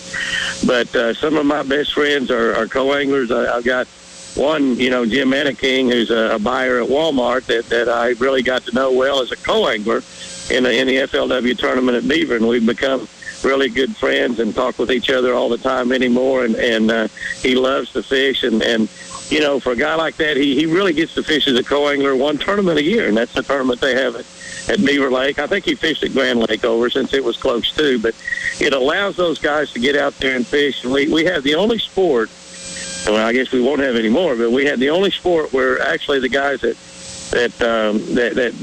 follow the sport and love the sport can get out there and play with the very best in the sport. Not many people can get out and ride in a NASCAR with Tony Stewart. Thank you. They certainly can't do it in the middle of a race. Exactly, and that's get out there while we're playing. I think it's a mistake. I like your analogy. That's exactly where I was going to go with your analogy as far as NASCAR and any other sport. How often do you get to get in a car or go stand on the sidelines of an NFL game and get to, rub shoulders with some of the greatest head coaches in the game or the greatest bass fishermen in the game. And I thought FLW really separated itself, and I was so proud of them for not falling into that same trap with BASS, because as a guy that has fished as a co-angler, and I fish on the pro side in the smaller circuits and stuff like that, but I just know as a guy that's experienced that from the co-angler side in the FLW Tour years ago, how much I enjoyed that and how much I appreciated in getting to know guys, not just like you, but Greg Hackney, become good friends with so many of those guys on the tour that Dion Hibden, and they got to know the Hibden family through that. There's so many connections that I made just from a fishing standpoint that really, I don't know, I think FLW's just really taken the wrong road on this, and I hope they change their mind, but obviously they won't. Okay, let's look at you never can, but I agree with you 100%. Your analogy is exactly perfect, and the other side of the game is all those other hundreds of thousands and millions of bass fishermen out there that love tournaments and that like to show up and play as a co-angler. They're really the ones that's paying all the bills. I mean, exactly. Let's face it, guys. We don't have to buy fishing line and rods and reels and boats and motors and stuff like that. Those 100 people in BASS, 100 FLW, we buy a lot of tackle because when we go to a tournament, we got to buy something we don't have, especially if the fishing biting on it. We do spend a lot of money, but those guys out there, for most fishermen out there, if I walk up and give them a handful of worms and say, try these out, this is a new worm that I've just come out with, they're tickled to get that handful of worms. No we doubt. get them in there by the box full. Exactly. And sort of take it for granted, which is not really the right thing to do. But no, I agree. I'd like to see those co-anglers. And in FLW, I think about 27 of the pros came up through the co-angler ranks. So they're kind of destroying their own future, maybe, I think. I agree. My opinion is the same as yours. Let's look at it from FLW standpoint, and the only reason I'm doing that is because that's what I do here is put on local tournaments, and you get a different perspective when you're fishing one or when you're having to run one. You're talking about 260 anglers nationwide that are affected by this. They can still do. Yeah, they can still do almost the exact same thing. They can apply as marshals. They can be in the boat with the same people. They're just not competing. The marshals have to pay.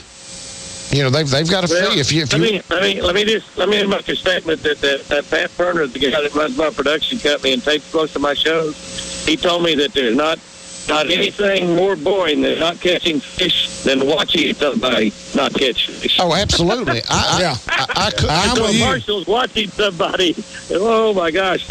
I could not. I can't do it. I can't stand when I have to help BASS or FLW and be a camera boat. I cannot stand that. It drives me crazy. But if you want to be in the boat with Jimmy Houston, okay. If you want to be in the boat with him, you can be in the boat with him as a marshal.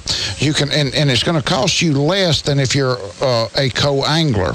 You also got that 9 hours to watch Jimmy Houston fish and learn from Jimmy Houston and leave with something where if you're competing fishing, you may be watching, but if you're spending that much time watching Jimmy Houston fish, you're not fishing to your best of your ability. And you're right. You're right in everything you say. I mean, you're right in everything you say. I think from a standpoint of sport, I just think it's not good for the sport. And I understand the fishermen love it. It'll make it easier for me, just like it would for anybody else in the front of the boat. You have to be concerned about anything but catching that fish. You don't have to worry about anything, But I think it's better for the sport to have the co-anglers, and we've kind of developed in FLW, especially professional co-anglers and guys that have regular jobs, but they win quite a little bit of money through the course of the year. Yeah, they take off work Wednesday, Thursday, and Friday 6 times a year and go fish a tournament. They just have to, if it's close enough, stay in there Wednesday night, fish Thursday and Friday. If they make the top 20, get to fish Saturday. If they don't, they can go on home to mama, and they have the experience of being able to fish with some of the very best fishermen in the world, and And so many of these guys are just super guys. I mean, like I said, I'm friends with a lot of the co-anglers, and I don't know. If they didn't ask us to vote, and if they had asked us to vote, I'm sure that the co-anglers would have been voted out by the professional fishermen. Well, Jimmy, don't you if they think had asked us to vote, I'd been one that voted to keep them. Yeah, Jimmy, don't you think too the pressure on the pro side to maintain sponsors and the image? If you're an up-and-coming guy, and the last thing they want in the boat is a guy that's competing for the same fish that they are. That's the last thing they want in a boat. And I think the pressure to win now and to succeed on that level is so strong and so great that this probably is what prompted the pressure to come from the anglers to, hey, we got to get these guys out of the back of the boat. No doubt about it. You're 100% correct to that. No doubt about it.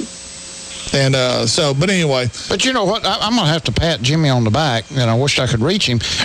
He said that he always did his. This is the difference in people. He said he always did his best to see that his co-angler caught a limit of fish, where I won't say the majority, but a lot of them, every time the co-angler caught a fish, they felt like that hurt them. That was a fish they should have caught. Well, guess what? You've already gone by it. You didn't catch it.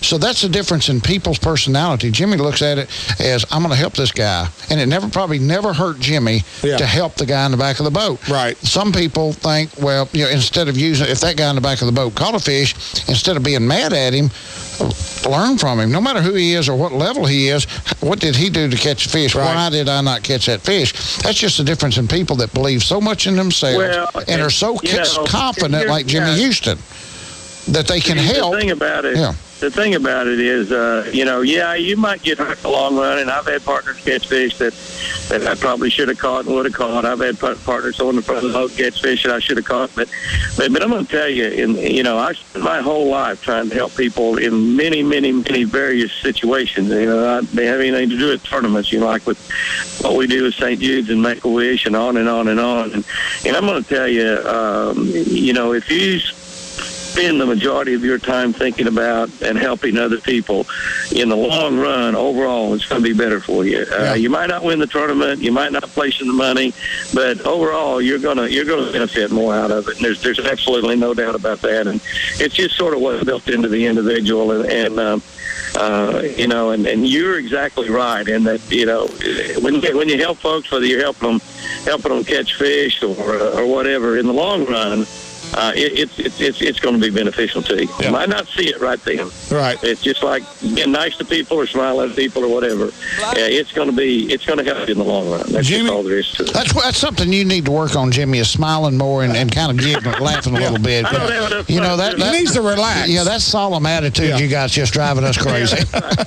Hey guys, everybody's now not many people on the water, but that water temperature is getting at the magic point for this time of the year, and the old fish are biting. Yeah, exactly I went out for right. about an hour yesterday evening and caught 8, and I caught them all on an Excalibur rattle trap, and I caught them fishing over the grass. The water temperature is 54 degrees here in Oklahoma, probably about 58 or 59 down there where y'all are. But and I know y'all got some lakes around there with Toledo, Bend, Close, and Caddo that has got grass in there. Yeah. And this is the time of the year where those shad get real sluggish, and they'll get around those grassy type coontail moss and things like that and get down in the grass to kind of hide. And of course the bass get in there after them. And right now is the time of the year, and it'll be another time like this in February, but end of February. But now's the time of the year where you can get out there in the fall and take those Excalibur rattle traps or Cordell hot spots as shad color and crank them over that moss and catch some really big bass right now. Yeah. And the difference in February is there's going to be hundreds of boats out there helping you now. A lot of those other boats sitting in the deer stand. So the time to go fishing right now too. Jimmy, hey man, you're a class act. We thank you. I hope you and your family have a great Thanksgiving, and we appreciate you taking time out of your busy schedule to be with us today. And hey, we're looking forward to visiting with you again soon. I always enjoy talking to y'all. Y'all doing a great job down there. Remember, this is the week. You eat all you want. Go back and get more than one dessert. Just remember that. Yeah, this is the week. You're exactly right. Hey, your favorite Thanksgiving dessert? Pumpkin pie with whipped cream. Hey, we got a winner. Winner chicken dinner. That's Jimmy Houston. My second dessert, and I always have two, is pecan pie. There you go. Yeah, that's second place. Bam. Or bluebell ice cream. By the way, we still have pecans over here. Anybody needing pecans for the, we're harvesting them out of trees as we speak right now. JimmyHoustonPecans.com. All right. Thank you, Jimmy. Fresh off the tree. Send me 100 pounds of it, and I'll get you a check the next time I see you. I hear that. I hear you. Probably pay me cash. Check. Yeah, I'll pay you about 200 pounds of the check. Yeah. We got to go, Jimmy. Thank you, man. Y'all doing a great job. All right, have a good one. All right, Jimmy Houston. We're going to take a quick break. We got Rod Haydale coming up next. He is on the line on hold as we speak. He's going to tell us how to call in that big buck this weekend, all right? You're listening to Hooking Up and Tracking Down on 1130 The Tiger.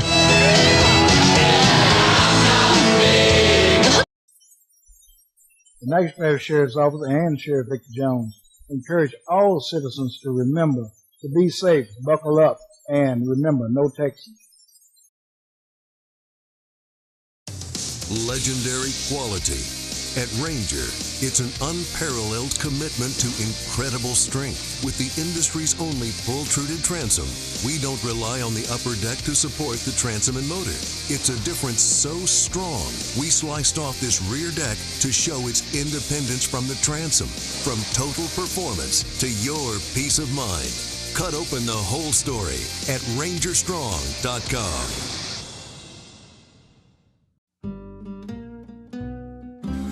Welcome to the Natchitoches Shooting Range, where you can participate in many exciting activities, such as trap, skeet, 5-stand, sporting clays, cowboy action shoots, and many others.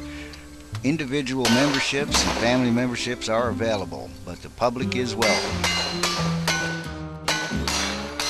Come enjoy yourself at the Natchitoches Shooting Range on Thousand Island Road, just before the Grand Ecour Bridge. Natchitoches, Louisiana is known for its rich history, and when you talk car buying, Natchitoches Ford has the distinction of selling the very first Ford automobiles in Louisiana. That means they have been satisfying customers for a long time. Friendly people who will make sure you have a great car buying experience. Their no high pressure and hassle-free sales staff will do their best to offer you the best service possible when buying that new car or truck. Family owned and operated, Calvin Braxton Sr. and Jr. want to invite you to stop by and see the guys who started it all in Louisiana car buying at Natchitoches Ford Lincoln, just off the Highway 1 bypass in Natchitoches, or call them at 318-352-3677.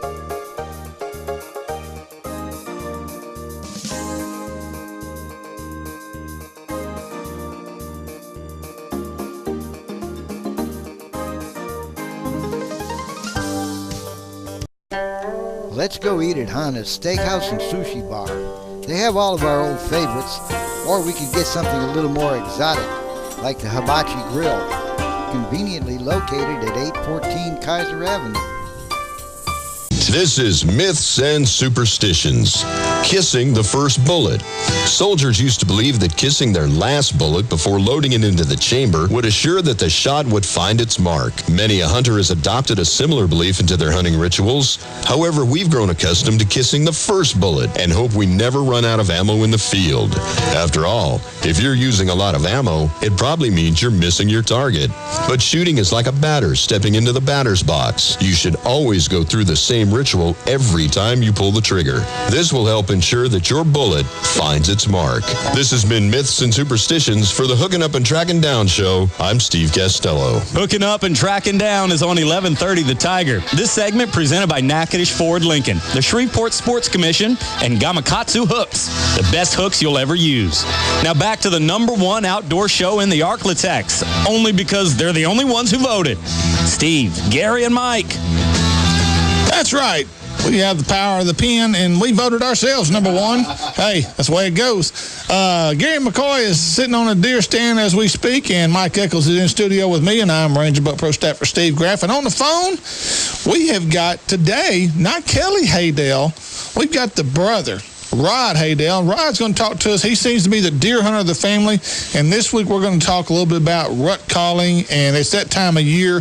The rut is fixing to be in its peak. If it hadn't started in your neck of the woods, it's coming to your neck of the woods soon. So, Rod, are you with us? Good morning. How are y'all? We're doing great. Rod, how you doing? I'm doing great. Wish I was in the duck blind now. Well, Mike left the duck blind today when the ducks were coming in. I mean, I'm telling you, it is a miracle that I had enough willpower to be here today. If he'd have known Gary McCoy would have been here, Mike would have stayed in the duck blind. But Mike, Gary's out today, so. And I couldn't have Steve here by himself because he'd have blamed all the screw-ups on me. So well, if he's in the deer stand right now, he's probably in a good place because all the reports I've been hearing lately, within this last week, is that deer are, active during the midday part. So, he's probably in a good place. Okay, before you get into teaching us, because you always like to know the credentials, where do you deer hunt? Where do I deer hunt? Yeah, give me a parish. I'm not talking about what road unless you're going to... We don't need GPS coordinates. Well, I deer hunt in Hope, Arkansas. Oh, okay. Is mainly where I hunt. I don't have any personal leases here. In Louisiana, I do hunt on a couple other buddies' property up around. Do they know you do that? Well, some of them do. I hope they're not all listed. I hunt over around Homer too. So. Okay. Homer, Lisbon area, yeah. Right. Okay, and where are you at? Two different areas, probably not 100 miles apart, but where are you at in the rut in both those areas, or does it seem to be the same? It seems to be pretty close, Mike. There's various parts of the state that the rut kicks in at various different times, such as, even though you're talking locally around here, some of the deer say as close as on the base on Barksdale. They've got, they transported deer over there and started their own deal up there years ago, and their rut seems to be a little bit later than, around here outside of the base. You get over in the Jackson-Bienville Parish, those deer tend to rut a little bit later as well. So it all depends on what area you're talking about, and as far as the stage of the rut goes. But, well, I think those big planes probably have something to do with knocking the romantic mood off. How can you concentrate with a B-52 landing on you? You're right. Yeah, really. But for the most part, from what I've seen, everybody's on Facebook nowadays. Go look at Facebook and see what your friends are killing right now. You can tell what guys are doing. 2 weeks ago, I don't know if it was just a rut or just that so many people were out in the woods. A lot of big deer were starting to show up and being killed 2 weeks ago up until this last week. And it's kind of died since. The weather pattern may have something to do with it. But as far as calling deer, pre-rut and post-rut is your best time to isolate a particular buck and draw him to you, because if it's during the rut, those bucks may be on top of a trailing a doe at the moment, or laying down waiting until she'll let him breed her, and you're just not going to call a buck in as often as when everybody's on go, ready to go, and he hears what he thinks is a buck over there chasing one of his girlfriends, and that'll get him to investigate. Right. Now, let me ask you this, Rod. With the water temperature, I'm thinking bass fishing here.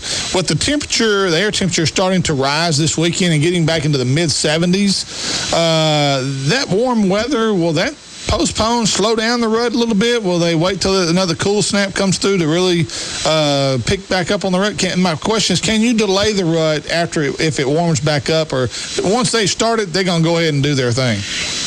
Not really, but the effects of what the weather does affects that. Now, let me explain that. A buck, from the time he's in hard antler, he's able to breed and willing to breed. When those does come into cycle, is the time that he's going to do the breeding. So that's every 28 days. So if you back up 2 weeks ago and, people started shooting deer and seeing some chasing activity, well, 28 days from then is when, it's going to come on again real strong. That being said, we do not in Louisiana have a really pronounced rut like people in some of the upper states, such as Kansas, Missouri, and stuff like that. When y'all were talking to Jimmy earlier, but so it kind of lingers on, right. And while the temperature doesn't directly affect it, it does affect the does when they get up and start moving. So, if they're real active and up on their feet, a buck's she's gonna lay out more scent, and bucks are easily more applicable to get in and trail them. Yeah. And that's why you see them chasing, is because they're not quite ready to be bred at that point. Okay. Does that make sense? Yeah, absolutely. But let's get to your expertise. The stage that the majority of stage in the rut that the majority of northwest Louisiana is in right now, East Texas, South Arkansas, how will you call them? And this weekend, next week? I would call it right now, based off of people I've talked to from Monroe to East Texas on up into Arkansas, that we are in a lull right now. It's probably going to be starting to graduate and pick up next week, and then the following week, it's going to be on. I've always said that between December 8th and the 12th is prime time. Yeah. You think it peaks around that time? I do. Okay. I really do. Give us an idea right now with one of your calls. What would you be using right now and stand for the next 2 to 3 weeks? I'd be using just our standard DG87. It's the first call we came out with. We do make another call, a deer call, that's an inhale grunter for the guys up north where you have freezing issues. It allows you to inhale on the call, so you're not drawing warm air against that reed, and possibly during your lack time when you're not using it, your condensation that's in that call freezing. So normally we don't have that problem in Louisiana, so just our standard call worked good on that. But I typically, when I sit up on the stand, I let things kind of settle down. If I happen to make some noise or whatever, get up on the stand and do a series of what's called tending grunts. It's when a buck is on a trail of a doe. He's not sure where she's at, and he just emits a short grunt, and it kind of sounds like this.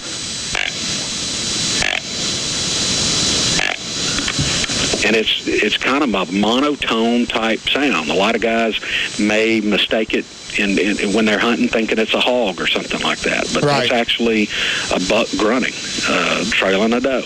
And he'll do a series of 4 to 5 grunts like that, and then ease on up, and then maybe he'll hit another hot spot where he's got a real strong scent, and he'll do it some more. So he's basically letting that doe know he's present, and if he's looking for her. If she's ready, he's ready. Right. Okay. Right. Now, when he's in that'd come in handy, Mike. Bottle of wine and roses. A box of chocolates. Yeah. Now, when he's got a doe in front of her, he's going to do what's a coaxing grunt, and it's a little bit more emotional, if you would. It's a little bit longer and kind of would sound like this. It's called begging. You can feel a little bit more emotion in that type of sound. So what I usually do, I basically when I'm calling on a stand, usually do several series of tending grunts within 15 minutes, and then on that third series I may throw a coaxing sound in there, and then just sit back and wait about 15 minutes or so before you call some more.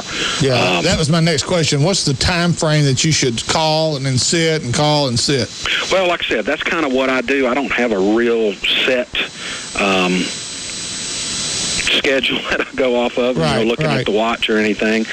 Pretty much gut feeling on what's happening in the woods. I'm real attentive with what sounds I can hear anymore. Okay, let me ask you this. You're on a stand and you've got does in the field in front of you. Do you do the calling at that time, or is it kind of like calling ducks when they're already on the water? Well, I have called with deer standing in the field. I make sure that they've got their heads down.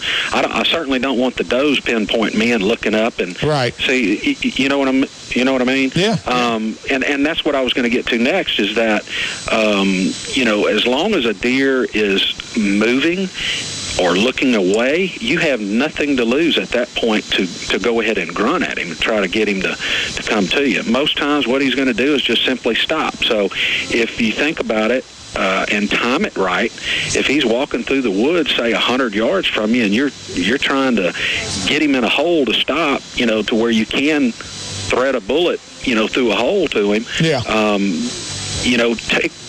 keep that in mind. That you want to lead him, so to speak, and grunt at him. So, if he's going to take another step or two, he's out in the open. Right.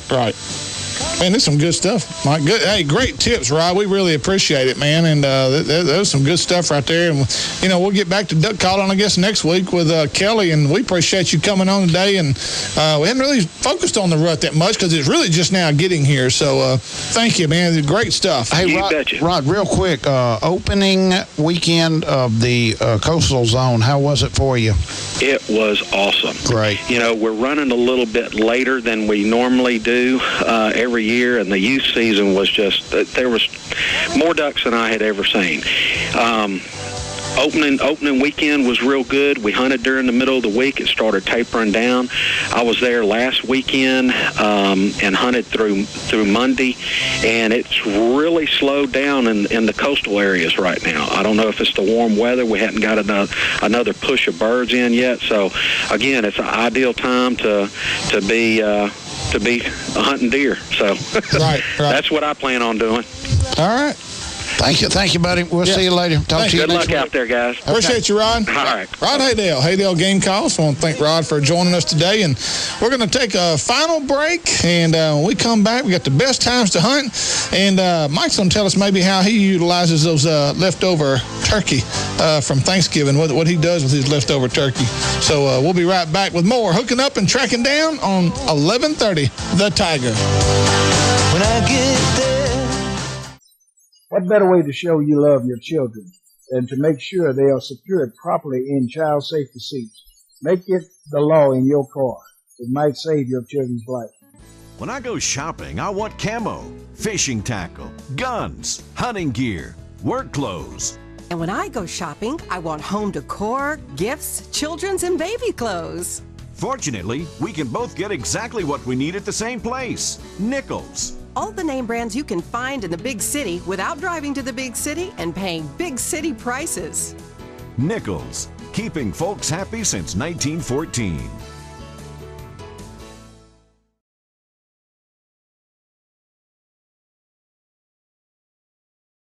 Don't drive to Shreveport or Alexandria to purchase your hunting and fishing supplies. Cypress Knee Outdoors is Natchitoches hunting and fishing supply headquarters. Top name fishing brands Zoom, Santone, Strike King, and Bandit. Hunting supplies like scent blockers, deer attractants, duck calls, and deer stands. Need ammo? They got it. They also have a great supply of outdoor decor to decorate your camp. So make that short drive to Cypress Knee Outdoors located guns, at 3 days hunting gear, work clothes. And when I go shopping, I want home decor, gifts, children's and baby clothes. Fortunately, we can both get exactly what we need at the same place, Nichols. All the name brands you can find in the big city without driving to the big city and paying big city prices. Nichols, keeping folks happy since 1914. Hooking Up and Tracking Down is on 1130 The Tiger. This segment presented by the Gear Grabber Lure Hanger System, Silver Star Steakhouse and Barbecue, and Bayou Outdoor Super Center. Thank the Lord, this is the last segment. The public can only take so much. Here's Gary McCoy, Mike Eccles, and Steve Graff. Take it away, guys. Thank you. Appreciate that, Chris. We want to also thank Steve Costello over here for running the board for us. Stink Bait. He does a great job each and every week. No kin to Lou, right? We'll ask you Lou that. Costello. Okay. Yeah, no relation. So Gary McCoy will be back with us next week, and of course Mike will be back in here. We'll all three be back here next week. And again, we've got Charlie Evans coming on next Wednesday with former CEO of FLW Outdoors. And what's his status right now? Charlie now is he affiliated with FLW? No, he's not. Okay. That's one reason I wanted Charlie on. I know he's a neutral party now. He doesn't have a dog in the hunt. Now, he does fish on the pro side. I'm anxious to get his opinion on some of those issues that we talked to Jimmy about. And plus, Charlie's one of the guys behind Rocky Mountain Sinkers. I don't know if are you familiar with that? The natural rock limestone sinker. When I went out there and hunted, I didn't fish. Yeah. He okay. He is the guy behind Rocky Mountain Sinkers. It's a natural rock. It's a limestone rock, actual rock that they bring in from the field. They weigh them, measure them. They use them for sinkers. They drill holes through them. It's just like a slip sinker up and down your line. But this natural rock makes more noise than a standard tungsten weight or a lead sinker. Just a really new concept, and it's been out for a couple of years. And he's done a really good job with promoting it. And but anyway, he's one of the guys behind Rocky Mountain Sinkers. Check it out on the website if you're interested. So, but again, this is really eating you up about the FLW and the co-anglers. It really is, Mike, and I think because as a guy that really. And people have asked me, what's the most fun you had fishing? There is, without a doubt, not even a contest. I did the team stuff. I've done the individual and the pro side.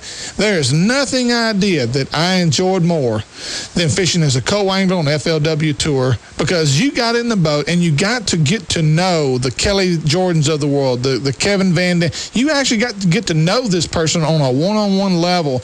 And again, name me a sport that you can do that, and now they're eliminating that. And again, that totally goes against their philosophy of what they had before when BASS did it. That was their drawing card. Well, hey, BASS kicked you guys out of the boat, so y'all come fish with us now. And they did. And I just feel like it's the wrong road to take. And I'm glad Jimmy voices. Greg Hackney was against it. Greg Hackney said, if I can't beat the guy in the back of my boat that's a co-angler, and he's not a professional, then I don't need to be fishing on the pro side. He's exactly right. I can't remember a situation where a co-angler cost a pro, especially the top 20 guys, 30 guys in a tournament, cost them anything. I never saw it happen where, oh man, that co-angler, I'd have come in second if it hadn't been for my co-angler. He called a 7-pounder behind me, and that, I never heard of that happening. So I don't know. It's just my opinion, but But there's a reason both of these multi-million-dollar companies with CEOs and people telling them what to do. There's a reason both of them did it. And I think in the long run, which is what Jimmy, I think it's going to be they're going to realize it's a big mistake. I think in the long run, it's going to be a big mistake. I don't even know why they did it. I don't know, but it's hard for me to believe that. I know why they did it. It was because the anglers complained that they were having to share fish with, and again, one thing FLW did that I didn't really have a problem with. If it's a 4-day event, you only fish 2 days of that event. Yeah. The final 2 days, the pro's by himself. So, and now I thought, okay, even then I could deal with that. But to just totally eliminate the grassroots of your organization, the grassroots of the guys, like Jimmy said, are paying the bills and making these organizations what they are. It ain't the 260 pros. Those guys are just benefited from everybody else like me and you, buying subscriptions to magazines and becoming a member of these organizations. Even though we're not fishing, we're not pro fishermen, we still join these organizations. I just think it's I think they're making a big mistake down the road. We'll see. We'll find out if these CEOs are smarter than me and you, and I don't think hey, I'm going to go ahead and concede right now before somebody makes a fool out of me. They'll have to make a fool out of me because I'm not buying it yet. Okay, quit your whining and anyway, talk about what you do with your turkey carcass. No, turkey carcass. Let's talk about, let's see here. Hold on. Let's do best times to hunt and fish. We got to do that. Talk about food. Oh, you want to talk about food? Well, you go ahead and talk about food while I'm looking. I got it right here. Hold on. What do you do with your turkey leftovers? And we make gumbo out of it. Hey, that's a good idea. I ain't never done that. I ain't never made turkey gumbo. Yes. Same as chicken gumbo, yeah. Phyllis Spears takes it And I've done this. You take your turkey carcass, you put it, and you figure if you put a gallon of water in there, you're going to wind up with a quart of stock if you boil it down. Right. Onions, bell pepper, celery, put it in there, black pepper, put it in there, cook it down till it looks like something that comes out of the commode, and then pour that quart of leftover water through a strainer, and that's your stock. That's good stock to cook with. Okay, all right. Turkey pot pie, use that leftover turkey to make turkey club sandwiches. Turkey casserole, turkey primavera, turkey fettuccine. Primavera. Excuse me, primavera. Turkey chili. I've never had a turkey chili before. Have you ever I don't know, and I'm probably not. Go ahead with your final word before he pokes us in the eye. Oh, is it time for final word? You got 20 seconds. Oh, I got 20 before final word? Keep talking turkey. Barry Lewis cooks a big gumbo for a New Year's Eve party, and he uses leftover turkey in that gumbo. Real quick, Turkey Trot Trail. There's a run this November 27th, and it's a Turkey Trot. It's Clyde Vant Parkway. Make sure you check that out this weekend over by Stoner Woods. So check that out as well. Real quick, final word. Am I ready, Stingbait? You're ready, baby. Hey, as we head into another holiday season, don't forget those who are less fortunate than yourself. This can be a great time of year for a lot of people, but it can also be a very difficult time.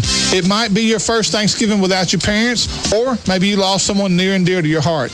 It's a time of the year for reflection and reminiscing about great times with family and friends. Someone who may have been your mentor and took the time to show you how to be an outdoorsman. Someone who spent time with you sitting in a deer stand or duck blind. So don't forget to thank the man above for all the blessings and the family and friends he has surrounded you with. Folks, for Gary McCoy, Mike Eccles, and yours truly, Steve Graff, have a happy Thanksgiving.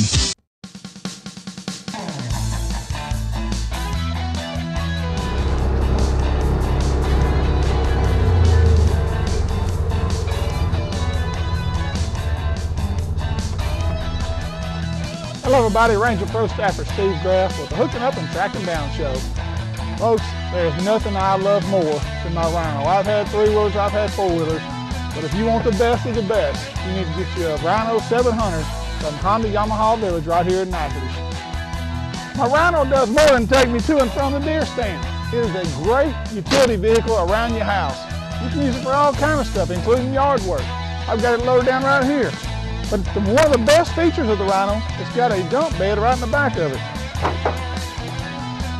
So go see the guys at Honda Yamaha Village of Natchitoches, Chip, Layton, and the gang over there, and let them show you the new Yamaha 700 series from Honda Yamaha Village right here in Natchitoches. Don't drive to Shreveport or Alexandria to purchase your hunting and fishing supplies. Cypress Knee Outdoors is Natchitoches hunting and fishing supply headquarters. Top name fishing brands Zoom, Santone, Strike King, and Bandit. Hunting supplies like scent blockers, deer attractants, duck calls, and deer stands. Need ammo? They got it. They also have a great supply of outdoor decor to decorate your camp. So make that short drive to Cypress Knee Outdoors, located at 3J's 4-Way, approximately 8 miles south of Natchitoches on Highway 1. Looking for a place to get away from it all? Look no further than Red River's Midway Marina in St. Maurice. Owners John and Kemp Nelson invite you to stop by for lunch or come in and rent one of several cabins for the weekend. RV hookups and a nice boat ramp that leads to some of the best skiing and fishing on Red River. Fully stocked bait and tackle store with gas pumps on and off the water. So book your next trip online, midwaymarinastmaurice.com, or call 318-646-0097.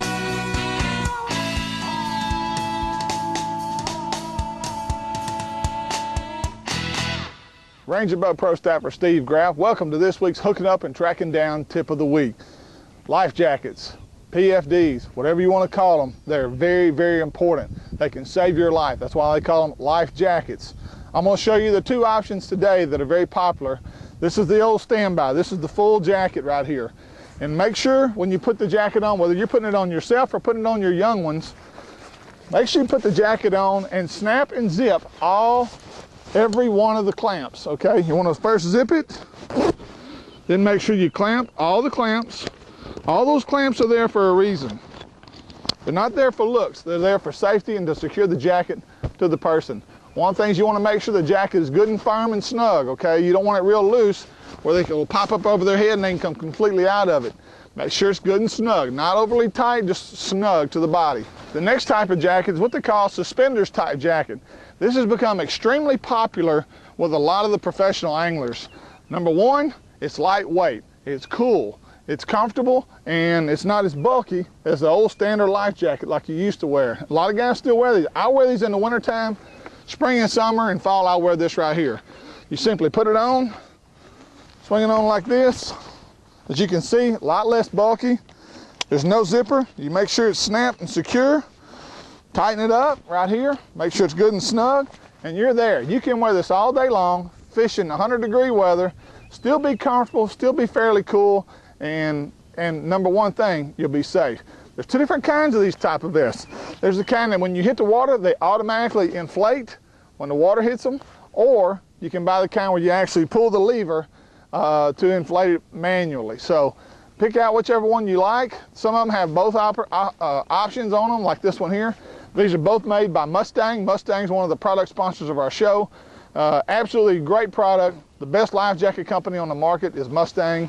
All the professionals are wearing these. Again, make sure when you go out on the water, keep your kids safe, keep yourself safe, wear your life jacket. It saves lives. That's this week's Hooking Up and Tracking Down Tip of the Week.